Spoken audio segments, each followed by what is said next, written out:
Scarcity and choice. Scarcity refers to the condition of insufficiency where human beings are incapable to fulfill their wants in a sufficient manner. എന്താണ് scarcity എന്ന് പറഞ്ഞാൽ? അപര്യാപ്തത എന്ന് പറഞ്ഞാൽ ആളുകളെ സംബന്ധിച്ച് അവരുടെ ആവശ്യങ്ങൾ പൂർണ്ണമായ രീതിയിൽ സാറ്റിസ്ഫൈ ചെയ്യാൻ പറ്റാത്ത ഒരു സാഹചര്യം. In other words, it is a situation of fewer resources in comparison to unlimited human wants. മറ്റൊരു രീതിയിൽ പറഞ്ഞാൽ അപരിമിതമായ മനുഷ്യന്റെ ആവശ്യങ്ങൾ സാറ്റിസ്ഫൈ ചെയ്യാൻ വളരെ കുറച്ച് വിഭവങ്ങൾ മാത്രമുള്ള സാഹചര്യം. Human wants are unlimited. We may satisfy some of our wants, but soon new wants arise.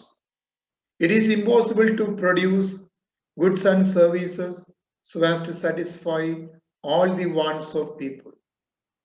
The scarcity explains the relationship between limited resources and unlimited wants and the problem therein. നമുക്കറിയാം, മനുഷ്യന്റെ ആവശ്യങ്ങൾ അനവധിയാണ്. എല്ലാ ആവശ്യങ്ങളെയും അവന് ഒരുപോലെ തൃപ്തിപ്പെടുത്താൻ സാധിക്കില്ല. ഒരാവശ്യം തൃപ്തിപ്പെടുത്തുമ്പോൾ അതിന്റെ സ്ഥാനത്ത് മറ്റൊരാവശ്യം ഉണ്ടാവും. അപ്പോ സമൂഹത്തിന് വേണ്ട എല്ലാ സാധന സേവനങ്ങളും വേണ്ടത്ര അളവിൽ ഉൽപ്പാദിപ്പിക്കുക എന്ന് പറഞ്ഞാൽ സാധ്യമല്ല. അതുകൊണ്ട് തന്നെ എന്തായി മാറി? നമ്മുടെ വിഭവങ്ങൾ പരിമിതമാണ്. അപ്പോൾ സ്കേഴ്സിറ്റി എന്ന് പറയുന്നത് തന്നെ എക്സ്പ്ലെയിൻ ചെയ്യുന്നത് നമ്മുടെ അൺലിമിറ്റഡ് വാൺസും ലിമിറ്റഡ് റിസോഴ്സ് തമ്മിലുള്ള ബന്ധത്തെയാണ്, അതിലൂടെ ഉണ്ടാകുന്ന പ്രശ്നങ്ങളെയാണ്.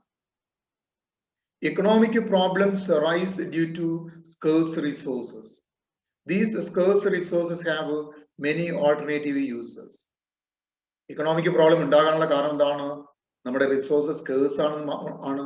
മാത്രമല്ല, ആ സ്കേഴ്സ് ആയ വിഭവങ്ങൾക്ക് നിരവധിയായ ഉപയോഗങ്ങൾ ഉണ്ട് എന്നതാണ്. For example, land can be used to construct a factory building or to make a beautiful park or to raise agriculture crops. ഉദാഹരണം പറഞ്ഞാൽ, ഒരു തുണ്ട് ഭൂമി നമുക്ക് ഒരു ഫാക്ടറി ഉണ്ടാക്കാൻ ഉപയോഗിക്കാം, ഒരു നല്ല പാർക്ക് ഉണ്ടാക്കാൻ ഉപയോഗിക്കാം, അല്ലെങ്കിൽ കാർഷിക വിളകള് കൃഷി ചെയ്യാൻ ഉപയോഗിക്കാം, വീടുണ്ടാക്കാം. ഇങ്ങനെ നിരവധിയായ ആവശ്യങ്ങളുണ്ട്.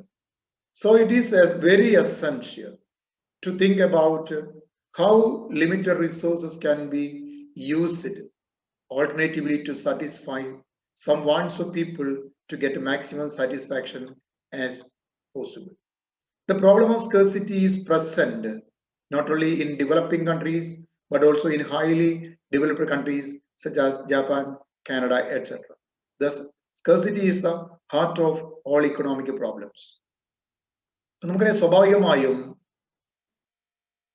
ഈ ലിമിറ്റഡ് റിസോഴ്സിന് ഉപയോഗിച്ചുകൊണ്ട് അൺലിമിറ്റഡ് വാണ്ട്സ് എങ്ങനെ സാറ്റിസ്ഫൈ ചെയ്യാം, അതിലൂടെ മനുഷ്യന്റെ സാറ്റിസ്ഫാക്ഷൻ എങ്ങനെ മാക്സിമൈസ് ചെയ്യാം, ഇതാണ് പ്രധാനപ്പെട്ട പ്രശ്നം എന്ന് പറയുന്നത്. ഈ പറയുന്ന സ്കേഴ്സിറ്റി എന്ന് പറയുന്ന പ്രശ്നം അവികസിത രാജ്യങ്ങൾ മാത്രമല്ല, വികസിത രാജ്യങ്ങൾ എല്ലായിടത്തും ഉണ്ട്. എല്ലാ വികസിത രാജ്യങ്ങളും ഉണ്ട്. അതുകൊണ്ട് തന്നെ എല്ലാ സാമ്പത്തിക പ്രശ്നങ്ങളുടെയും ഹൃദയം എന്ന് പറയുന്നത് എന്താണ്? സ്കേഴ്സിറ്റി ആണ് എന്ന് നമുക്ക് പറയാൻ പറ്റും. മറ്റൊന്ന് കൺസെപ്റ്റ് ഓഫ് ചോയ്സ് ആണ്. The choice is the process of selecting a few goods or wants from the bundles of goods or wants. Human wants are unlimited, so they are unable to fulfill all their wants at once. They can satisfy only some of their wants. Some wants should be sacrificed to get some other wants. Hence, people postpone less urgent wants to satisfy more urgent wants. ഇവിടെ നമുക്കറിയാം എന്താണ് choice എന്ന് പറയുന്നത്. എന്താണ്? നമ്മുടെ നിരവധി ആവശ്യങ്ങളിൽ നിന്നും അത്യാവശ്യമുള്ളതിനെ സെലക്ട് ചെയ്യുക. കാരണം നമ്മുടെ ആവശ്യങ്ങൾ അനവധിയാണ്, അല്ലെ? നമ്മളെല്ലാ ആവശ്യങ്ങളും പൂർത്തീകരിക്കാൻ സാധിക്കില്ല. അതുകൊണ്ട് ഏതാനും ചില വാൺസ് മാത്രമേ സാറ്റിസ്ഫൈ ചെയ്യാൻ പറ്റുകയുള്ളൂ. അപ്പോൾ ചില വാൺസ്, ചില ആവശ്യങ്ങൾ നമ്മൾ എന്ത് ചെയ്യണം? നമ്മൾ ത്യജിക്കണം, വേണ്ടെന്ന് വെക്കണം. അതുകൊണ്ട് എന്ത് ചെയ്യണം? ഏറ്റവും അത്യാവശ്യമുള്ളത് ഇപ്പോൾ നിർവഹിക്കുക, ബാക്കിയുള്ളത് മാറ്റിവെക്കും. For example, a boy desiring to buy a book does not visit the cinema hall. ഒരു കുട്ടിയെ സംബന്ധിച്ച് പറയാം, അവന് ബുക്ക് വാങ്ങേണ്ടതുണ്ട്, അവന് അതിനുള്ള പൈസ മാത്രമേ ഉള്ളൂ, അവൻ നേരെ ഏറ്റവും ആവശ്യം എന്താണ്? ബുക്കാണ്. അവൻ സിനിമ തിയേറ്ററിൽ പോകില്ല. അപ്പൊ എന്ന് പറഞ്ഞാൽ അവന് അത്യാവശ്യമുള്ള എന്താണ് അവൻ ചെയ്യുക. Thus the problem of choice deals with the utilization of scarce resources in such a way that it satisfies human wants in the best possible way. If human wants were limited or resources were unlimited, then there would be no scarcity and there would be no problem of choice. Because of scarcity, we are forced to choose unlimited wants, unlimited resources, lead to economic problem and the problem of choice. ഇവിടെ നോക്കുക, നമ്മുടെ ആവശ്യങ്ങൾ അനവധിയാണ്, എല്ലാം നമുക്ക് satisfy ചെയ്യാൻ പറ്റില്ല. അതുകൊണ്ട് തന്നെ അവിടെ സ്കേഴ്സിറ്റി ഉണ്ട് എന്നുള്ളതാണ് പ്രശ്നം. അവിടെ പ്രോബ്ലം ഓഫ് ചോയ്സ് അറൈസ് ചെയ്യും. ഏത് ഉൽപ്പാദിപ്പിക്കണം, ഏത് വേണ്ടെന്ന് വയ്ക്കണം. അപ്പൊ ഏതെല്ലാം വാൺസ് ആണ് നമ്മൾ ഫുൾഫിൽ ചെയ്യേണ്ടത്, ഏതെല്ലാം വാൺസ് വേണ്ട എന്ന് നമ്മൾ വയ്ക്കണം. അവിടെ എന്താണ് ഈ പ്രോബ്ലം ഓഫ് ചോയ്സ് അല്ലെങ്കിൽ കൺസെപ്റ്റ് ഓഫ് ചോയ്സ് അറൈസ് ചെയ്യുകയാണ്. കാരണം അൺലിമിറ്റഡ് വാൺസ്, ലിമിറ്റഡ് റിസോഴ്സസ്, അവിടെ ഇക്കണോമിക് പ്രോബ്ലം ഉണ്ടായി. ആ ഇക്കണോമിക് പ്രോബ്ലം ചോയ്സിലേക്ക് വരുന്നത്. അടുത്ത അലോക്കേഷൻ ഓഫ് റിസോഴ്സസ് ആണ്. Allocation of resources means scientific management of resources in the production, distribution and exchange. ഇവിടെ അലോക്കേഷൻ ഓഫ് റിസോഴ്സ് കൊണ്ട് അർത്ഥമാക്കുക റിസോഴ്സിന്റെ ഏറ്റവും ശാസ്ത്രീയമായിട്ടുള്ള ഒരു വിനിയോഗം. എന്തിനാ? പ്രൊഡക്ഷനും ഡിസ്ട്രിബ്യൂഷനും എക്സ്ചേഞ്ചിനുമായി ഏറ്റവും അനുയോജ്യമായ രീതിയിൽ അത് വിനിയോഗിക്കുക. അതാണ് അലോക്കേഷൻ ഓഫ് റിസോഴ്സിന്റെ അർത്ഥമാക്കുക. വിവിധ ആവശ്യങ്ങളിലേക്ക് നമ്മുടെ വിഭവങ്ങളെ വിനിയോഗിക്കുക. It deals with how much resources is necessary for each sector. ഓരോ മേഖലയ്ക്കും എത്രമാത്രം റിസോഴ്സ് വേണമെന്നുള്ളതാണ് തീരുമാനിക്കേണ്ടത്. It is a basic problem of every economy. എല്ലാ ഇക്കോണമിയിലെയും അടിസ്ഥാനപരമായ പ്രശ്നമാണത്. We can satisfy only limited wants because we have limited resources. നമുക്ക് കുറച്ച് ആവശ്യങ്ങളെ satisfy ചെയ്യാൻ പറ്റൂ, കാരണം കുറച്ച് വിഭവങ്ങളെ നമുക്കുള്ളൂ. So these limited resources are used in such a manner that the satisfaction derived from it is maximum. അതുകൊണ്ട് തന്നെ പരിമിതമായ വിഭവങ്ങളെ എങ്ങനെയാണ് ഉപയോഗിക്കേണ്ടത്? അതിന് ലഭിക്കുന്ന സാറ്റിസ്ഫാക്ഷൻ മാക്സിമൈസ് ചെയ്യുന്ന രീതിയിൽ വേണം അത് ഉപയോഗിക്കാൻ.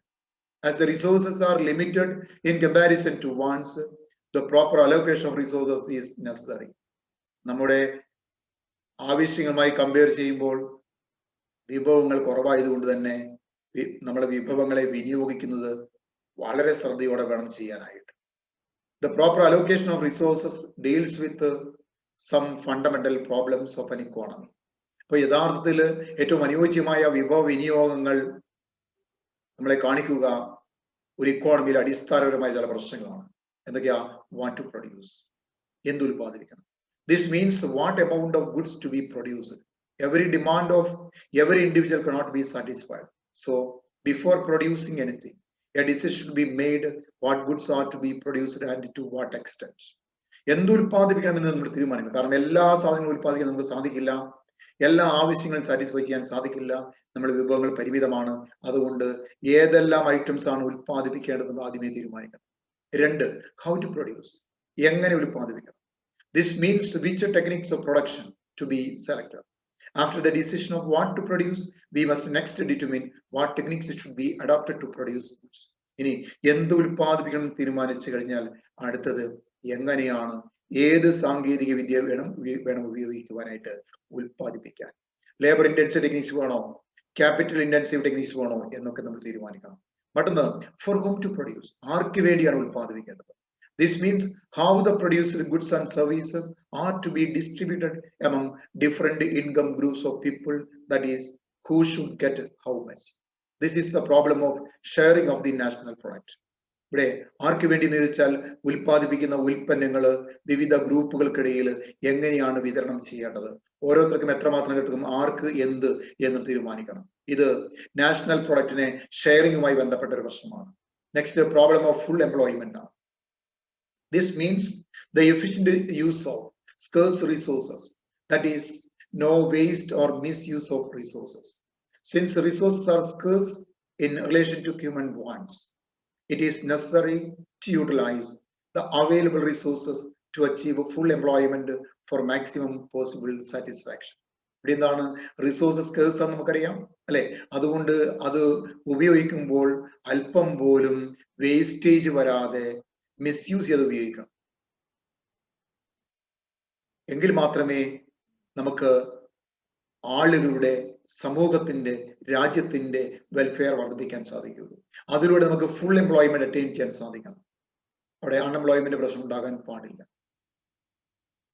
അപ്പോ ലഭ്യമായ വിഭവങ്ങളെ പൂർണ്ണമായും വിനിയോഗിക്കുക, കാര്യക്ഷമമായി വിനിയോഗിക്കുക, വേസ്റ്റേജ് ഇല്ലാതെ വിനിയോഗിക്കുക. നെക്സ്റ്റ് എന്താണ്? ദ പ്രോബ്ലം ഓഫ് ഗ്രോത്ത് ആണ്. വളർച്ചയുമായി ബന്ധപ്പെട്ട, വികസനവുമായി ബന്ധപ്പെട്ട പ്രശ്നമാണ്. This means how to achieve the growth of resources.